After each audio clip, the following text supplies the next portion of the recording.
Next, a front lawn for this session, the Post-American World. This session is brought to you by the Aga Khan Foundation and will feature Jon Lee Anderson, Peter Bergen, and Steve Coll in conversation with Navtej Sarna.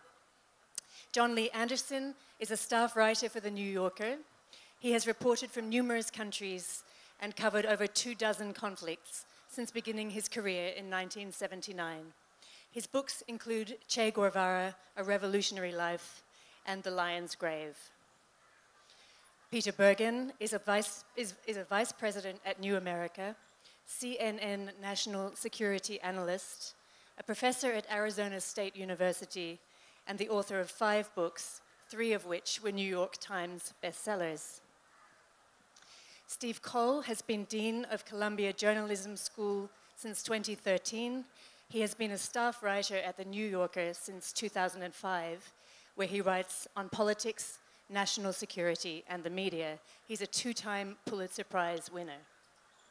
And our moderator for this afternoon, Navtej Sarna, is the author of novels, a short story collection, and non-fiction works. As a professional diplomat, he has served as High Commissioner of India to the UK, Ambassador of India to Israel, and most recently, India's ambassador to the US. Please join me in welcoming to the stage Jon Lee Anderson, Peter Bergen, Steve Coll, and Navtej Sarna. This session is brought to you by the Aga Khan Foundation.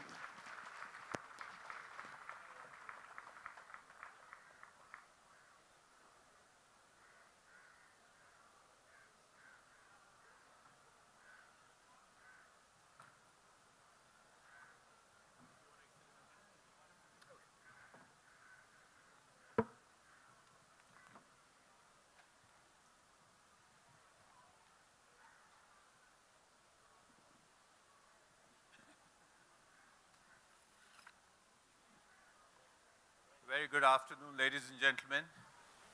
And we have a great panel here for this session. 3 very prominent, very prolific, very prescient writers on foreign affairs. And we need prescience when you're talking about post-American world. Can you hear me now?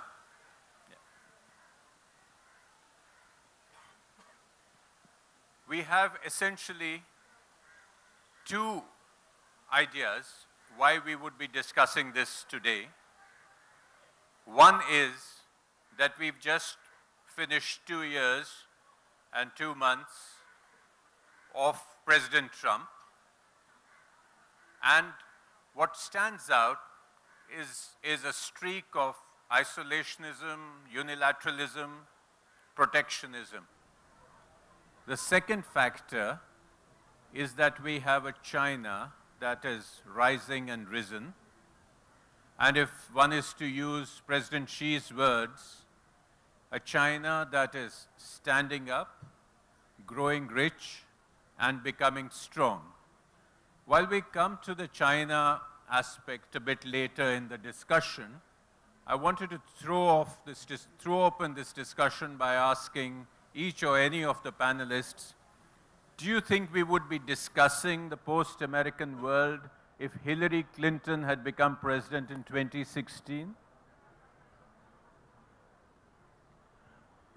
I don't think we would be discussing it quite as, I was about to say enthusiastically, but that's really the wrong word, quite as seriously perhaps, if Hillary Clinton were the president now instead of Donald Trump. In so many ways, I think Donald Trump has hollowed out the usual, not to mention any of the dignities of his office, but the seriousness with which one expects presidents to behave. We've seen an extraordinary number of missteps domestically and on the geostrategic stage. So I think it's a valid starting point. But I do think that, of course, it's been in the zeitgeist for some time as an idea. And I think it began, to my recollection, most seriously in the years after 9/11, and particularly after the Iraq invasion, which seemed like such a misstep, and which undoubtedly was a grievous misstep of American intelligence, foreign policy, and decision-making. Because, and I think I'm quoting a crusty old guerrilla here, but no one famous. But if you're going to fight, you've got to win. And as a superpower, you don't deploy your military resources in such a visible way, and especially in a democracy where all of your dirty laundry and clean laundry is laundered in public, and not win. You leave the field open for challenges from competitors and rivals. And in the nearly 20 years that we've seen America become an interventionist nation again, with the consequences we all know, we've also seen the concurrent rise of China, which to our, 2 trillion spent in Iraq and Afghanistan, one of you will know the figure better than I don't know how many, an equivalent amount of money, certainly, if not more, has been invested by China in building up its internal infrastructure, and we're now seeing it on the cusp of outward expansion. So that's my initial reaction. I mean, do the thought experiment where Hillary Clinton was president. The United States would still be in the Trans-Pacific Partnership, which is an agreement on trade between 12 Asian nations, which was designed to constrain and contain China as much as being a trade agreement. The United States would still be in the Paris Climate Agreement. The United States would still be in the Iranian nuclear deal. I think Hillary Clinton, who was always to the right of Obama on foreign policy issues, would have had pretty aggressive policy in Afghanistan, in Syria. She wouldn't have kind of insulted all our NATO allies. She wouldn't have embraced Putin, quite the opposite. So personnel is policy to a large degree, and notwithstanding the kind of, the deeper kind of currents of history that Jon Lee has mentioned in terms of, this kind of reaction against the fiasco of the Iraq War. The fact is that Trump, he campaigned on certain issues.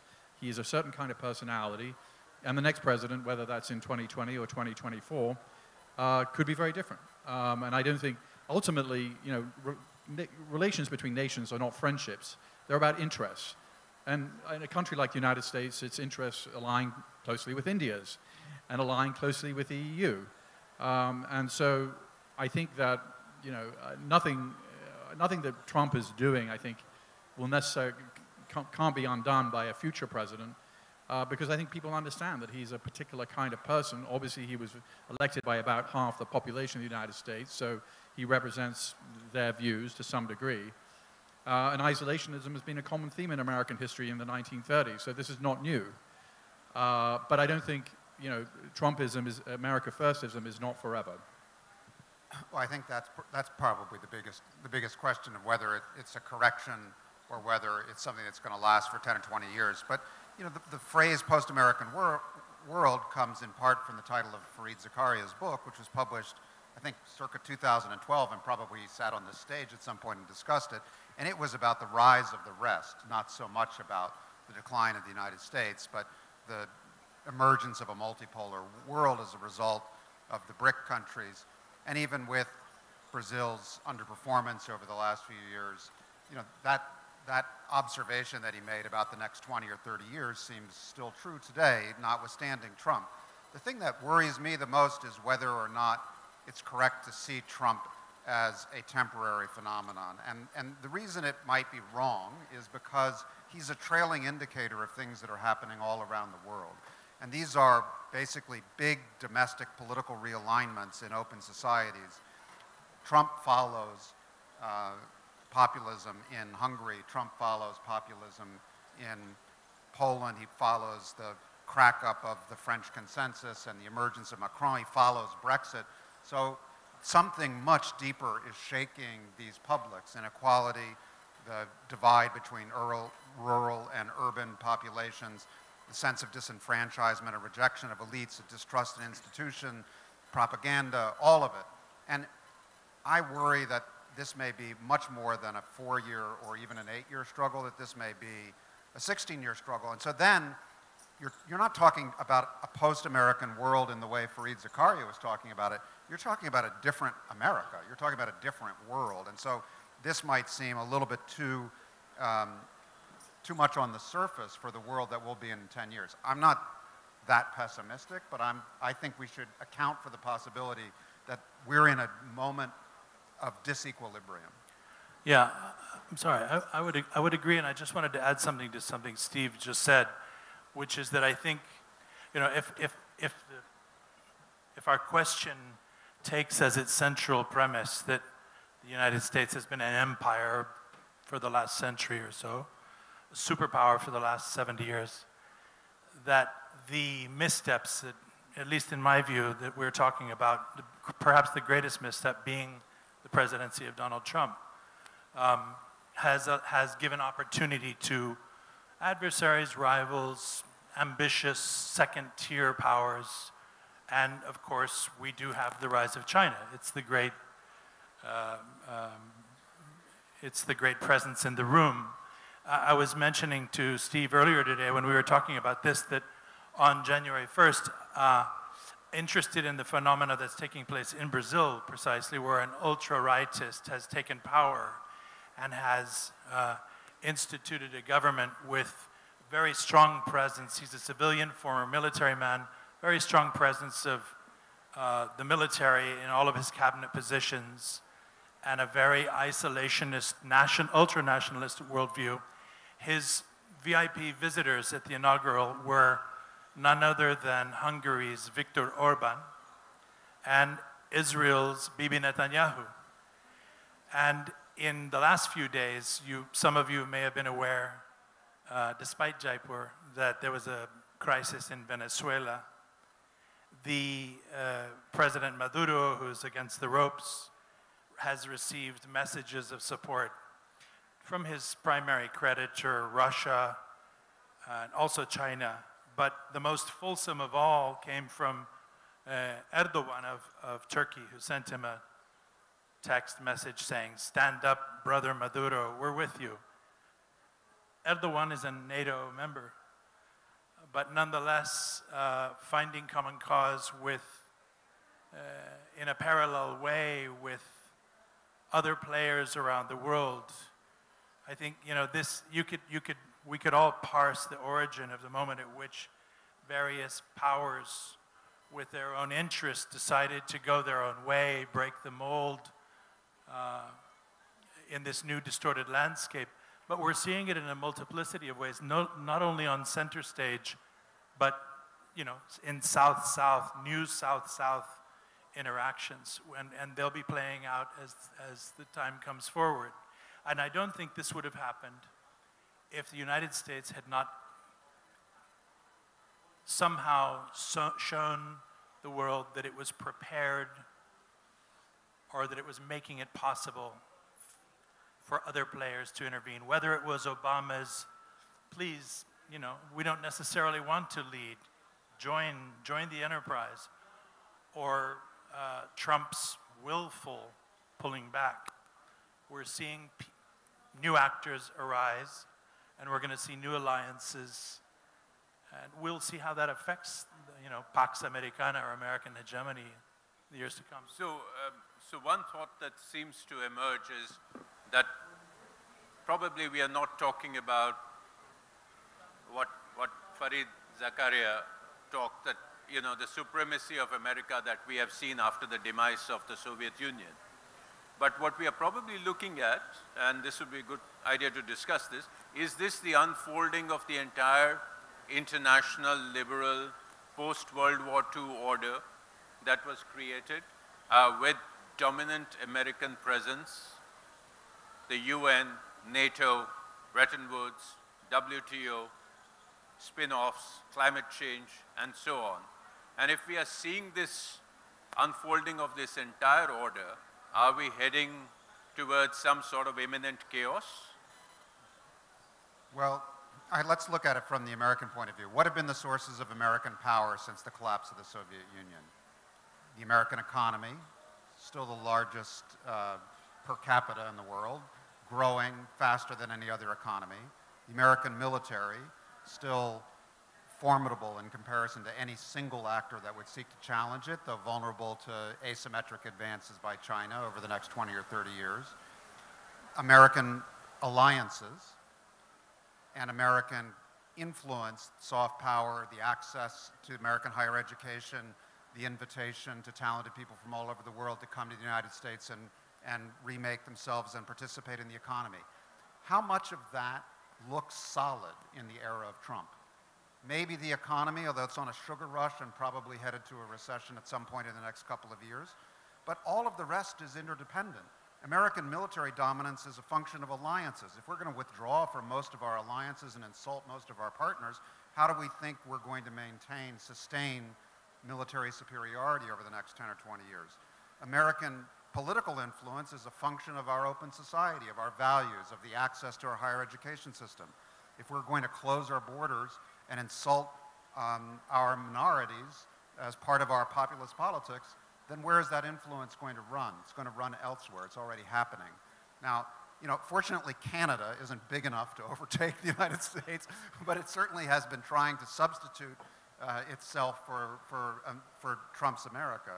But I do think that there are big seismic problems in the liberal international order, at least from the perspective of American participation in it, that the pillars of American participation in that order look kind of shaky right now. And maybe they'll be recovered, maybe the American people will self-correct. You know, all elections offer nations, and I'll be watching with great interest later this year how India chooses to exercise its franchise. We still have the power to reset and redefine ourselves, but these structural forces are going to make it a very bumpy road at best, and they may not reset in the way liberal elites like people like us on this stage expect them to. Wouldn't be the first time in history it went that way. Yeah, mention of elites, I think, you know, American elites did fail many of the American people. I mean, the 2008-2009 financial crisis underlined the fact that despite all this wealth that's been created, not many people are really enjoying the fruits of that wealth. And I think if the Democrats produce a candidate, I mean, Trump wasn't wrong about sort of essentially answering that call. He may not have been completely the right messenger to take forward some kind of policies that would actually ameliorate this. But if the Democrats can produce somebody who can answer the question, you know, in the light of the financial crisis, how can we bring more Americans into the fruits of the wealth that are being generated right now? And that's a question not only for American elites, but for elites around the world. Because I think many of the populist movements that Steve alluded to are really a result of that crisis. Now, the Democrats may well not produce somebody. We don't know. I mean, I think if they put up Elizabeth Warren, if they put up Joe Biden, I mean, they might as well just go out of business tomorrow. Because Joe Biden, I mean, these are not, if you look at American politics since 1992, we've elected 3 out of our 4 presidents have been basically outsiders. Barack Obama, Donald Trump, Bill Clinton. They haven't been establishment figures. George W. Bush is the only exception. So Americans are not going to elect, they're not going to vote for some kind of establishmentarian candidate. So I hope the Democrats, you know, if they don't want to go out of business, they need to think carefully about who this person is that can kind of answer the question, how to bring more Americans into the American dream, which a lot of Americans feel that they no longer are part of. Very interesting. Steve Bannon told Trump, just before, as the election was Trump was down 18 points when Bannon took over in August of 2017, and Bannon told Trump, the real number you need to be thinking about is that 70% of Americans think the country's going in the wrong direction, that their kids are going to have less than they do. And that, if a Democratic candidate can answer it with some set of policies of how to reverse that, I think that person will win. If they don't, you know, Trump will have another term in office. No, I think it's very important, the point that you brought up, is that we have to stop thinking in what is called the Washington Beltway terms. And I think that is a point that Trump's election has driven home. Because even in the United States, you can have these conversations all day in Washington, D.C., and if you just take a short flight and go into, I wouldn't even say the villages, but the small towns of America or the off-center towns of America, you get a completely different feedback.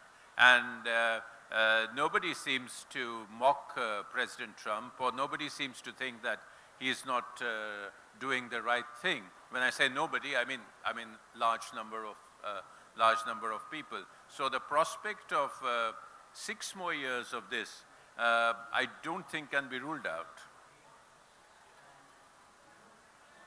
I agree.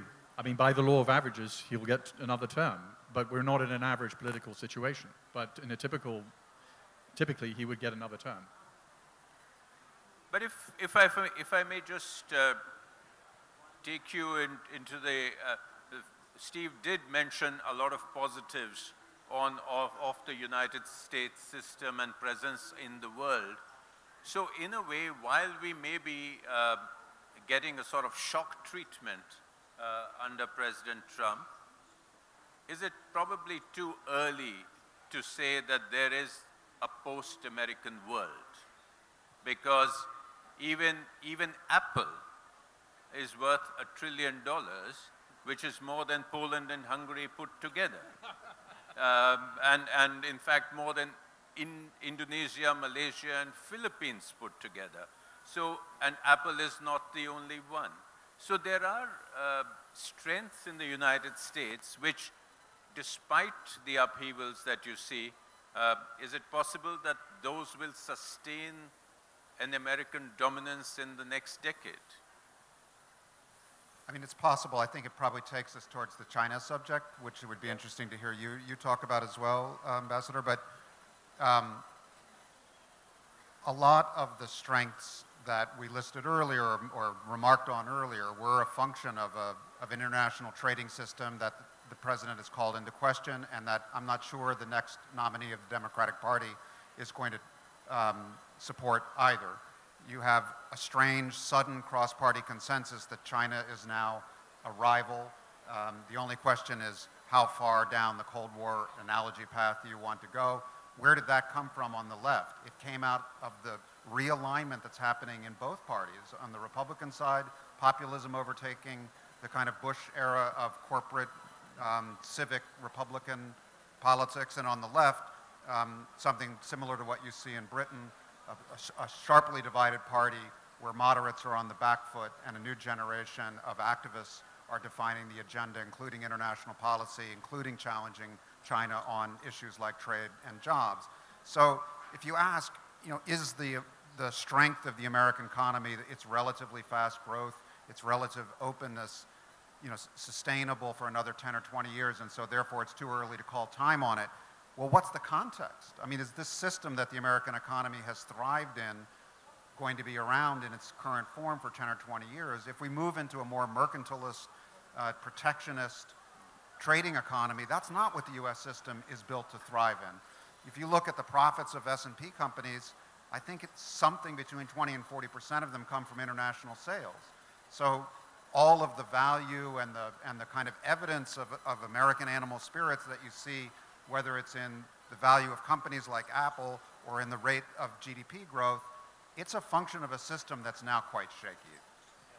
Yeah, and just circling back to about the definition we're talking about, I would say yes, it's a bit early to call it a post-American world. I think the trend lines shaping up show much increased competition. The transactional politics that Trump has initiated and which China already, in a sense, has mastered in its outward expansion, first in the continent of Africa, elsewhere in Asia, and we're now seeing it in Latin America, could well come to the fore. Just a couple of anecdotal examples that I think maybe go under the radar.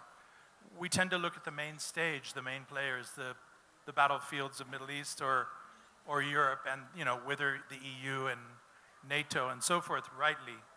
But again, in the developing world, there is competition already taking place as the US has pulled back or as our politics have become negligent. China has now begun to make inroads into Latin America in a way it did not, even as recently as 2 and 3 years ago. For instance, going back to Brazil, I'm aware of a debate taking place in this new ultra-nationalist government. One has to remember it's the 5th largest country on earth, the 8th largest economy for all of its remission at the moment. It's a vast exporter of extractive wealth to the world. China is its biggest client, particularly of soya and other products.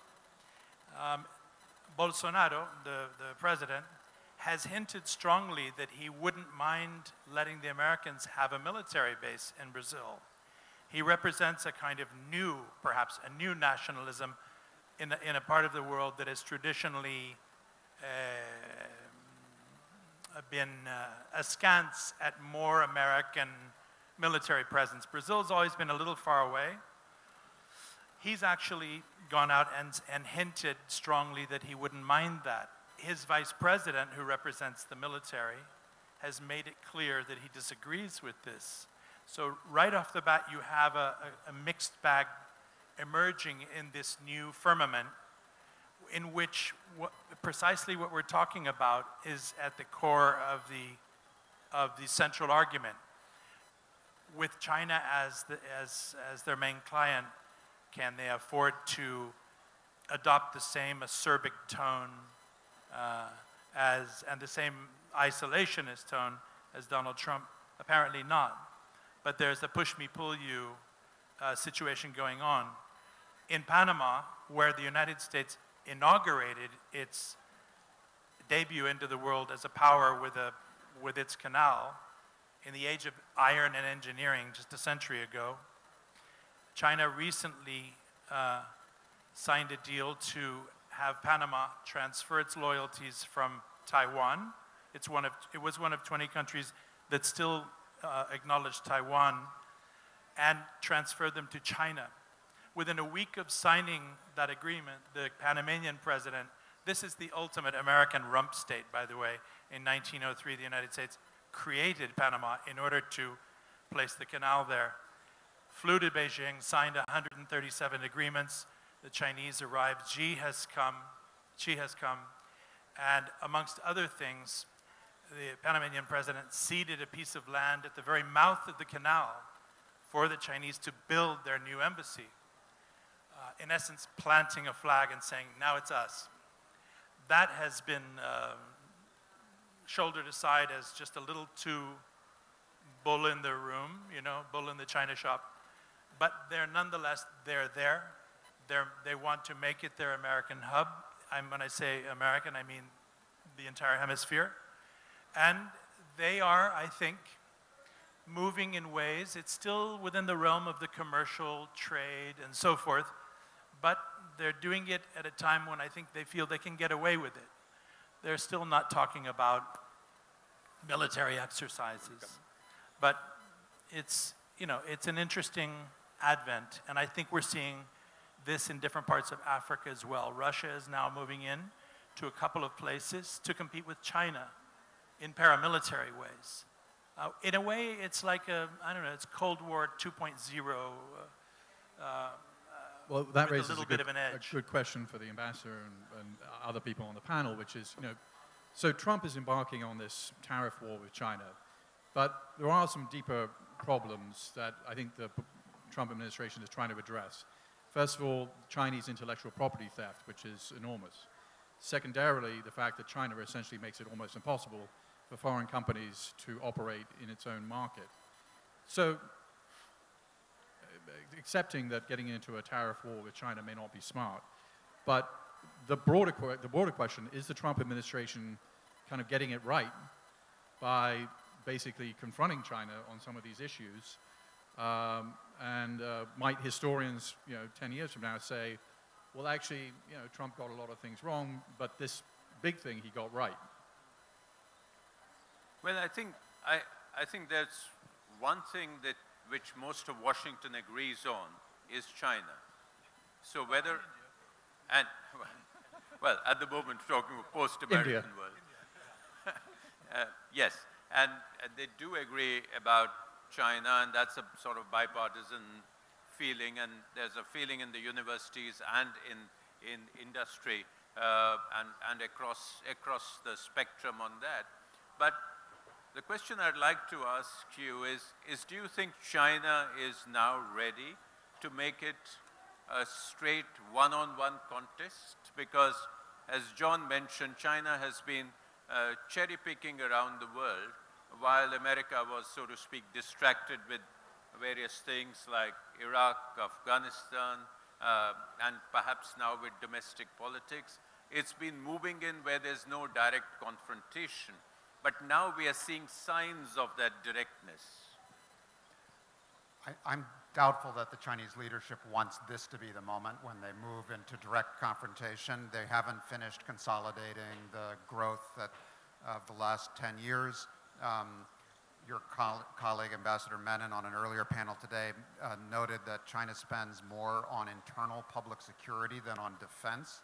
They have not solved a sustainable political system, and they've got external pressures on top of internal pressures. You know, and so I think, no, I think you can even see in this confrontation with the Trump administration that they are looking to find what we used to call in American boxing a rope-a-dope strategy, where you just kind of bounce off the ropes and try to avoid a full confrontation. You know, and if I would just very briefly argue against our own anxieties, or my own anxiety about the 2 years of Trump and what it portends for the next 10 years, you can make a case, and I think about this in journalism all the time because I'm at a graduate school that's in the crosshairs of attacks on the press in the United States, and a lot of people saying, well, what is journalism about? You can make, I would make the case that in the last 2 years, American institutional resilience has asserted itself because of Trump's departures from the norms, that the American press is having a renaissance. The Washington Post and the New York Times are fully confident and deeply resourced about their constitutional function. And not everybody in the United States recognizes their constitutional function, but a great majority does. Cabinet members have resigned because of corruption exposed by the press, one after another. You have the whole Me Too movement in the United States, which is a function of journalism, of investigative reporting. And so if you extrapolate that observation to the FBI, the judiciary, other civil society institutions that have litigated against the Trump administration over the travel ban, you know, you could make the case that what we're really seeing is not the collapse of American constitutional democracy, but a test that, like in the 70s, like with Watergate, the system will pass, and then you'll see a series of legislative reforms. You know, what Trump has told us in the United States is a lot of things that we used to think were laws actually turned out to be norms. Yeah. But they can become laws. You may have to disclose your tax returns in the future if you want to run for president, if Congress so wills it. You may not be able to run a hotel next to the White House while serving as president if Congress so wills it. That's what happened after Watergate.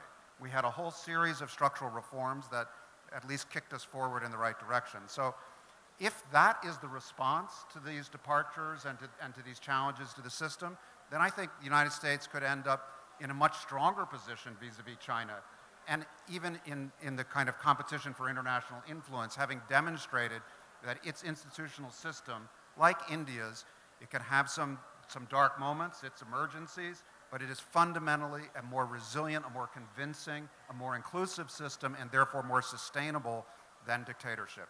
So I'm still willing to make that case. Yeah. Excellent. So if those institutions do stage this revival and come out stronger from this test, do you think China, as the rising challenger, would have to bend its ways and play what is called the responsible stakeholder, and would play by the rules, or would they try to keep pushing to create an alternative world? I mean, I agree with Steve. I don't think China is going to have some kind of confrontation with the United States. There was a very interesting book written by two Chinese army colonels in 1999, which basically laid out what their approach is, which is information warfare, economic warfare, but it's not directly confronting the United States. And they're doing fine. And right now they would lose a war with the United States. It wouldn't make sense. On the issue of the institutions, Trump being sort of good in the long term, I think that's right. I mean, the institutions have risen up and shown a great deal of fortitude, whether it's the press or the judiciary or the law enforcement, as Steve has said. And so American institutions seem in pretty good shape. But John, you mentioned... No, I would echo my colleagues here. I think, yeah, I agree with the litany you just listed, Steve. I think China is a very cautious player, and in as much as there is room on the chessboard, they'll move a pawn whenever they can. But it doesn't mean necessarily that they have, a long, prolonged popular war strategy in which they will, swoop in or have a 50-year plan to go to war with the United States. No, I think they would like to be reckoned with. I think they would like to be dealt with dignity. I think face and pride are hugely important to the Chinese. I think they look at the last couple of centuries of history and feel that there was a great deal of humiliation they suffered. I think that's been incorporated into the leadership's worldview and the way they view the world. But I think they are ultimately cautious, and I think at the moment they're still nation building, and they want to, above all, get the country into a space where it can no longer be challenged or humiliated. But would you then think that there will also not be a similar challenge or direct points of confrontation from Russia? I would just say, I mean, from my perspective, Russia at the moment is, it's a spoiler. It doesn't have yes, it has nuclear weapons. Yes, it has the ability to be a spoiler. I mentioned Africa. It's gone under the radar a little bit, but what it's doing in Ukraine. It now has a paramilitary group operating in Central African Republic. There's said to be some in Venezuela at the moment, where they can find an opportunity. But it's essentially a kind of bottom. Excuse me if there's any Russian nationalists here, but it's a kind of bottom feeder operation. What's your Twitter handle, John? The what? Sorry. Yeah. Oh yeah. They'll find it, I'm sure. So I don't mean to overly dismiss them, but you see it in a number of ways. When Britain looked weak, so you do the Novichok thing on the skier paths.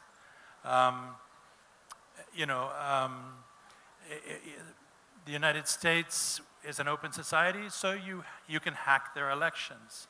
You operate where you can in a multiplicity of ways. You could almost call it a complex attack if it wasn't sometimes so blunderbuss and transparent. But they get away with a lot because, in the end, having a nuclear arsenal helps keep you safe. Yeah. And just a really minor addition to that, the Russian economy is the size of the Spanish economy. Yeah. I mean, this is not a major player in the world economy. So and the Russian economy is the size of the Spanish economy, and what percentage of its GDP comes from oil sales, and how relevant is oil going to be to the global economy in 30 years? What is the demographic rate of decline, births over deaths in Russia? How would that ever be reversed? I mean, I think it's a very different trajectory than India or China. So are we settling into the Beltway comfort again? Well, I mean, you live in an asymmetric world, and the Russians have demonstrated enormous power through their determination to emphasize asymmetric and rule-breaking techniques. And so, they have been winning, to use our president's phrase, over the last 5 or 6 years. And they could continue to be enormously disruptive. They have a huge scientific industrial base and a willingness to be disruptive. So in that sense, I hope not. But when you think about the whole of power, not just military power, if you think about a 30-year trajectory, then I think the consensus is based on a long timeline that's been accumulating since 1989. So in other words, I think what we are coming to the conclusion is that we are really not reaching a post-American world. Either flirting with it. Either the successors of President Trump or the system strength of the United States will make sure that things go on more or less fine, perhaps with a reduced influence. China would prefer to play a partial power at this stage. Russia is at best a spoiler. But even if we take all that into the paradigm, I think you're seeing a situation where America is walking out of crucial spaces, at least in the next 2 to 6 years. And I want to bring you to a particular theater in which all of you have worked very hard and very closely and very professionally, is Afghanistan and security and terrorism. We are seeing a certain lifting of the American influence there. How do you see that panning out, even if the world is near post-America? I mean, you do have, we had a discussion about this earlier this morning, and I think your colleague Ambassador Menon, who had a lot of really wise things to say, one of the things he said was, look, we've been on notice that the Americans are leaving Afghanistan since December 2009, when President Obama announced the withdrawal at the same time he announced a troop surge. Why should we be surprised that, it's a little bit surprising to have it announced so indirectly or by tweet, yes, and without a plan, but the basic idea that the American system was exhausted by its investments in this war and that they might not be politically sustainable was not only evident in the United States as early as 2010, but it's also been evident in Europe at least since that time, if not earlier. So in that sense, what you see in counterterrorism today are tactical approaches that already point to where political will can be sustained. So small special forces units combined with air power, a focus on particularly dangerous cross-border groups, sometimes reactive, as in Paris. Oops, we have to now take on Syria after the slaughter on the streets of Paris. Those kinds of reactions, I'm sure, will occur in cycles, but the structure of American overseas investments in counterterrorism are now not going to involve large land counterinsurgency forces, I think, for a good long while. There'll be this kind of mix of policing, special forces, intelligence, and the rest. And I couldn't agree more with Steve. I mean, we tend to get kind of caught up in this sort of Trump rhetoric, and which tends to confuse us about the actual commonalities between Obama and Trump, both of whom were elected to get America out of expensive foreign wars, and both of whom have adopted the playbook of drone warfare, special operations warfare, and cyber warfare. And there is no demand signal from the American public for some land-based war in the Middle East. And so that is the future. Absent some big event that we can't anticipate, there's actually a lot of bipartisan consensus around this future. I can't express it any better than my friends here. Thank you. I think on that point of agreement, we're going to open it up to the audience, and we have the mics out there. I would request, there are a lot of hands out there. I request you to keep your questions short and crisp. Right in front line here, please.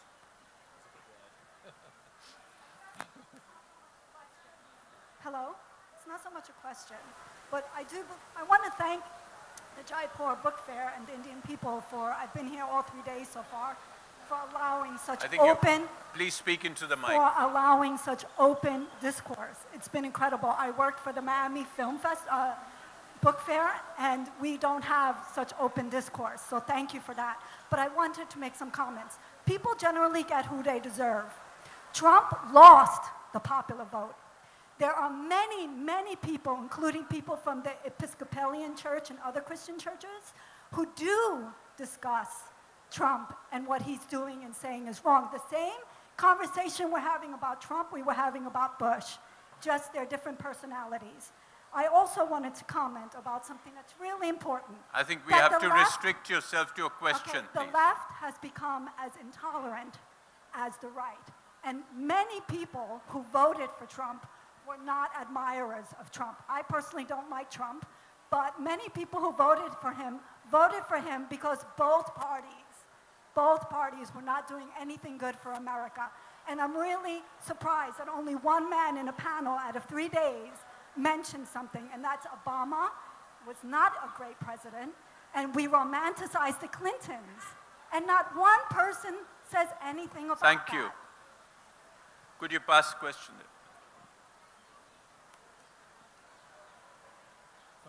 Surprisingly, I haven't come across a single US person who has voted for Trump and still he has won. I don't know how. My question is that speaking about the United States withdrawing from the world stage, certainly it drains a lot of its resources. So leaving apart the people that we generally hear in media or other people who are involved in the world affairs of US, like those on the panel, coming to the common man in US and the sort of economic hardships or the hardships in terms of the social nets which are weakening, would the common man in US want US to withdraw from the world stage in terms of the drain on resources? Fine, we'll keep that question, and we get a question up there at the back, and then yeah. Thank you, sir, and thank you to the panel. Quick question. The American world was based on the idea of creating international institutions in which American leadership in creating laws, creating an economic model, and technological dominance covered everything. Now, if today the American created world is changing, it is changing also because the American capacity to bring on board a vanquished foe is no longer the same. So as you did with Germany, as you did with Japan, what you have not done with Russia allows Russia to become the provider of international legitimacy and international technological capacity to China. Would you say America has not been wise in its dealing with Russia since the end of the Cold War?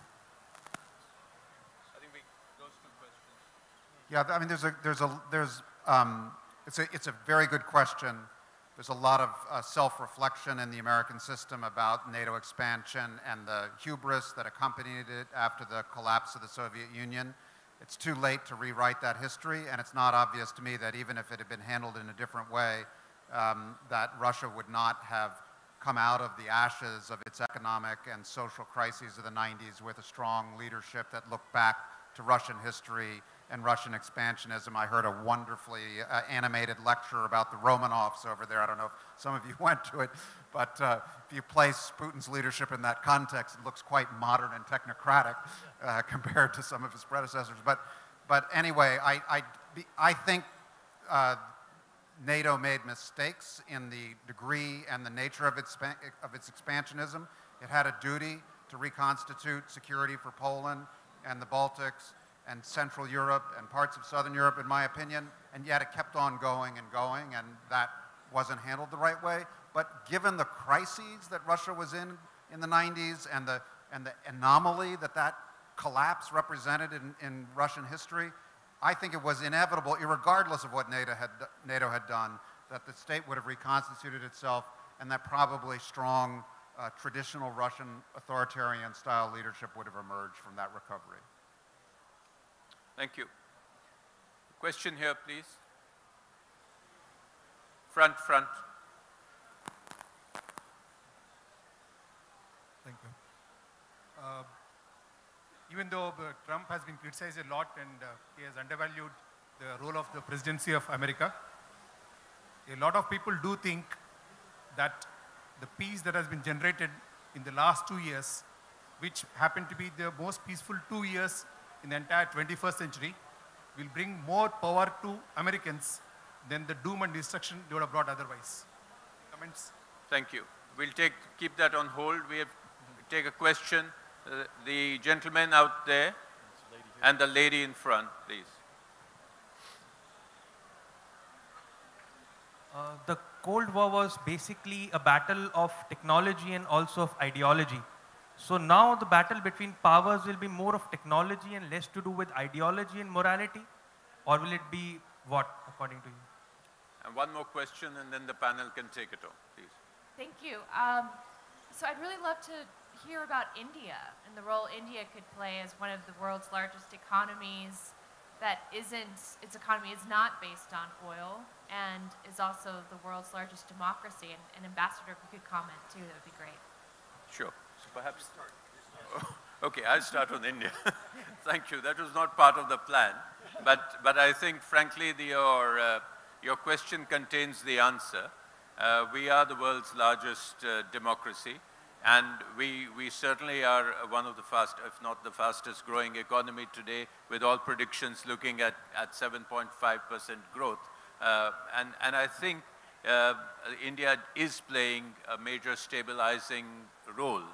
And if you're talking in the context of America, then certainly, as you would have seen in the entire policy of the Indo-Pacific, which has unfolded from the United States, sees India and the United States as the two bookends of the Indo-Pacific and stability, and not only stability in strategic terms, but also in economic terms, in infrastructural terms, and as keepers of the international order in terms of the freedom of the seas and the freedom of navigation and so on and so forth.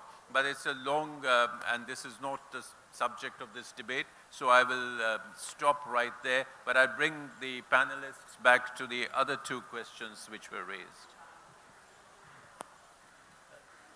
The new Cold War, I believe that's what, I didn't hear one very well. What will the new Cold War consist of, if that's what we're calling this? You said that the old Cold War was primarily about technology and ideology, if I heard you correctly. Well, in a sense, I don't know that that's changed. I mean, but it's about power, it's about resources. It will increasingly, sometimes that means patches of land, but maybe less so as we globalize more. But it also, if democracy is an ideology, then we're also talking about a competition between types of systems. We talked about Putin's Russia and Putin, and this is the paradigm of an autocrat, of an authoritarian. We're seeing in the United States a personality in the White House with authoritarian instincts. Trump is clearly not a Democrat. And we're seeing that behavior emulated, beginning to be emulated in some parts of the mix in between, in Europe, in Latin America. I mentioned Bolsonaro before. We're seeing this kind of authoritarianism lurch, which, you know, we were always very accustomed to. Democracy has only taken hold quite recently and precariously in a lot of the world. And in the face of doomed examples, corruption, caused primarily by corruption, populations are turning back to a kind of cartoonish version of what they believe to be security. In the case of Brazil, it's an imaginary, recently transpired military dictatorship when the trains supposedly ran on time. You know, in the face of the collapse of most of the country's institutions and vast public insecurity, it has the highest murder rate in the world. The country's population has voted in someone who's very closely linked to the only institution they know that seems to be self-perpetuating and stable, and that is the armed forces. In this sort of mix, we can see the rise of demagogues. We're seeing them assert themselves across Latin America. As I said, it's just beginning, but it is increasing in tempo. It's a different trend line than one we saw, I think, a generation ago, when most of the democracies began in the wake of the collapse of dictatorships at the end of the Cold War. So I believe we're entering into a period of volatility and some risks, in which there are elements of a new Cold War. I don't know necessarily that I would call it that yet, for the reasons we've described. thinking principally of China on the one hand with its caution and its behemoth size and future, but also its caution and its own ambitions and the rump state scale of Russia today for all its ability to spoil. Thank you. Next round, we'll take a couple of questions from the back. The lady next to you, yeah. Do you think the wall will be built? And if so, would not that be a sign of post-America? One more question at the back, please. The wall will be built. Yeah. I see no one here taking China at face value. Now, what happened recently was that they pumped in $83 billion in their banking system in just a day, and they're laying off military in record numbers. And there are also like a lot of statistics that point towards a declining China. And I'm talking about a leading indicator. And you can also look at the financial markets. They're also telling us that storm is ahead for China, but no one I see here takes that analysis of China. Everyone is thinking China still is we got your question. We got one last question. Yes. This is a question about a divided America. It's about as divided as it can be. And it's dysfunctional when it comes to building American infrastructure, the shutdown, etc. What effect does a divided country have on hastening a post-American world? That's a great question, and I think it's another case where the question is the answer. You're already seeing postponed investments. You're seeing the country legislate against its own interests. You're seeing it legislate against its own bipartisan consensus. There's a bipartisan consensus in favor of massive infrastructure investments. Interest rates are low, there's money to be borrowed, there's lots to do, and yet the system has frozen and isn't able to execute a consensus because of polarization. I mean, one way to think about what's happening is that I read recently a comparative study of constitutional democracies in the industrialized world, like 40 or 50 different ones, and the political scientists ranked them on the extent to which they were consensus building or majoritarian, winner takes all. And on one side of the spectrum was the UK, which is majoritarian in the sense that the government of the day can legislate with a 40% mandate. Of course, it can be voted out of office the next day if it fails, but it's a winner-take-all system. The US system is way over with Switzerland on the other side. It is built with all these structural impediments to majoritarian action in order to build consensus. So you have state power, you have judicial power, you have a written constitution, you have Congress with two chambers. What's happened in the last few years is that system has broken down. We've become a winner-take-all system stuck in a consensus-building constitution. And so unless you get all-party control of the White House and both houses of Congress, and unless you have 60 Senate votes or you're willing to take the nuclear option, as they've been willing to do from time to time, you're frozen. And unless we find a way out of this politics, which I don't see happening in the next 2 to 4, 6 years, a lot of these investments and natural bipartisan sort of directions are going to be frozen in place, I fear. On the wall, it will not be built. To answer your question, sir, I mean, I think it's helpful to remember that the United States tore itself apart in the late 60s and early 70s. There was the Weather Underground, the Black Panthers. There were people being killed in the anti-war protest movement. There was a great lack of consensus in American society, which I think was more profound than what we see today. So this too shall pass. Thank you very much. I think we are completely out of time to thank this great panel for a lovely discussion. Thank you, audience. Thank you very much.